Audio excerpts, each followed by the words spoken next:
On this F+F Q+A, we look back at the top answers of 2015.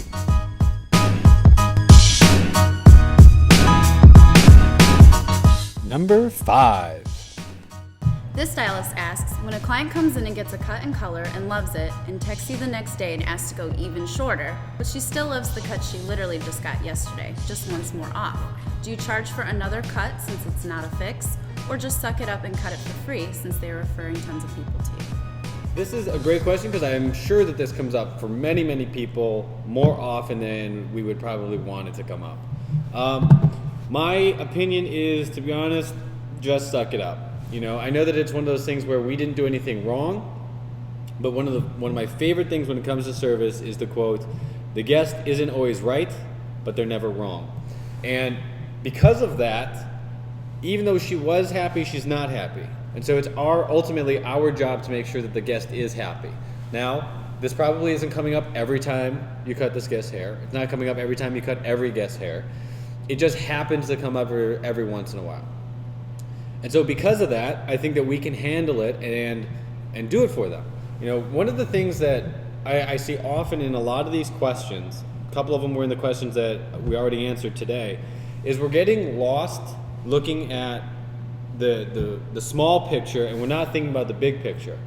Doing one free haircut to adjust this doesn't mean anything compared to, as you said, she refers tons of guests to you. So if we're going to charge this person to, in her mind, she's seeing it as possibly fixing it. If we're going to charge her to come back, do we want to do that and get that extra $50 for another haircut versus risking the $300 or however many thousands of dollars it might cost us in the referrals that we won't get in the future? Right? You guys we gotta think big picture and stop focusing on the small stuff that ultimately is making very little to no difference in our businesses and in our daily lives, and just clouding everybody's mind. Think big picture, think customer service, and taking care of everybody. And ultimately, if you make everybody happy, they will want to come back and see you, and they will keep referring you to their friends to come and see you. And that's how you ultimately continue to grow your business, is by making people happy. Number 4. Stacy wants to know, when using hashtags, is there an order of what hashtags are most impactful to gain exposure if you're looking to grow your brand as a stylist versus peers or potential clientele?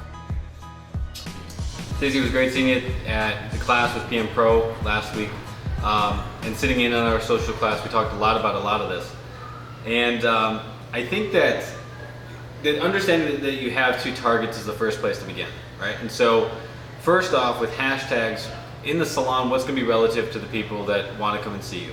Well, maybe location, right? So maybe you want to hashtag your city or your neighborhood. Like we hashtag our 2 locations with River North, Chicago, and West Loop, Chicago, because that's where we're participating. That's where we want to be.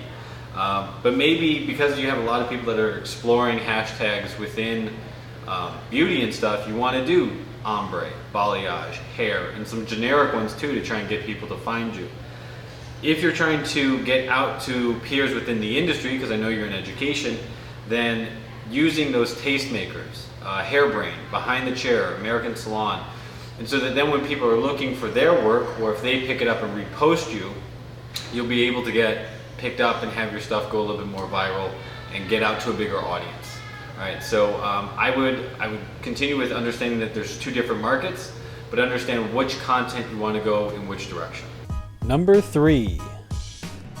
Deanna wants to know, how do you expand your clientele with different people, like all kinds of cultures? Deanna, this is a great question, and it's kind of a difficult one to answer, but here's my thoughts. First off, in order to build a diverse clientele, we need to be in an area of diversity, right? And so if we're in an area where generally the population is all the same, it's obviously going to be very hard to build a clientele because people tend to go to the areas that they live in, right? We have found that being in downtown Chicago, we are fortunate that we have people of many different races and cultures. And so it allows us to have a clientele that is truly an international clientele base, right? We've got people from all different backgrounds. And so that allows us to do different work and creatively not have to do the same thing all the time. What I feel most people experience, though, is people tend to go where they feel comfortable. And generally speaking, people recognize people for physical similarities, let's say, and they will choose stylists based off of that, right? So like if I were going to see a barber, I might want a barber that has a similar hair style to mine because I would assume that he knows how to do that. Color happens all the time too, where we'll have somebody say like, oh, she's blonde, I want her to do my highlights, because you assume that because she's blonde, she knows how to do good highlights. And so I think that a lot of times people go to their comfort zone. They go to where they are going to want to be comfortable. So if we want to build this diverse clientele, through our marketing and our storytelling and our branding, we have to be able to tell a great story that we are inclusive and that we want everybody to come and see us, right? And so if that means the video work or the photos that you put out represent the fact that you can do hairstyles of different races and cultures, then that should be what you're doing, right? Don't have all of your work look like it's the same person or the same ethnicity all doing the same styles, because then people are going to look at your stuff online and they're going to think, oh, I can't go there, she doesn't do people like me, or something along those lines. And so while it is a challenge, I do think it's possible if you're in the right place and you're telling the right story, that should then ultimately make people feel comfortable enough to come and see you. Number 2. Tabby asks, I really want to open my own salon. Can I get some advice on how to get started? Tabby, this is a great question because I'm sure that a lot of people find themselves in the same position where they want to open their own business. And I think that it's important to know that there is a lot that goes into becoming a salon owner, right?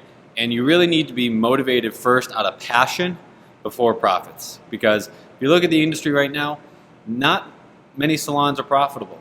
And if they are, it's not because of the huge profitability of a salon.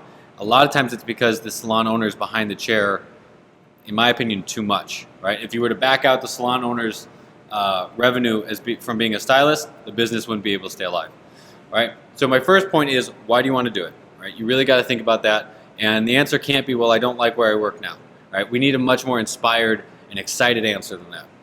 Second one, I would say, is funding, right? You really make sure that you have the funds to do it. Because if you don't, then you're not going to be able to really thrive. Because I'm telling you, there are going to be days where, you know, it's the rainy day and business isn't quite as big, but you still got the bills to pay. So you got to make sure that you have the funding.